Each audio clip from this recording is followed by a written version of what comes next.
আজকে আমি রুই মাছ দিয়ে লাউ শাক রান্না করব। প্রথমে পেঁয়াজগুলো বাদামি কালার করে হালকা ভেজে নিয়েছি, তারপর আদা রসুন বাটা দিয়ে দিলাম, হলুদ মরিচের গুঁড়ো, হলুদের গুঁড়ো, এমনকি ধনিয়ার গুঁড়ো দিয়ে এগুলো ভালো করে কষাই নেব। তারপর পরিমাণ মতন লবণ দিয়ে আমি আরেকটু নেড়ে চেড়ে তারপর দিয়ে দিব পরিমাণ মতন পানি দিয়ে এগুলো মশলাগুলো ভালো করে কষে নেওয়ার পর আলুগুলো দিয়ে দিব।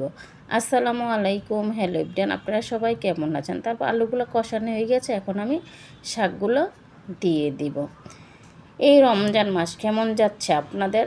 আলহামদুলিল্লাহ, আমারও ভালো যাচ্ছে। আশা করি আপনারা সবাই ভালো আছেন। দোয়া করে আল্লাহ সবাইকে সুস্থতা এমনকি হেফাজত করুক এই পাক পবিত্র রমজান মাস। তাই যে শাকটা রান্না করতেছি, কেমন হচ্ছে রান্নাটা? আমি কিন্তু এখানে জিরা ব্যবহার করি নাই, কারণ আমাদের শাকের সাথে জিরা দিলে ভালো লাগে না।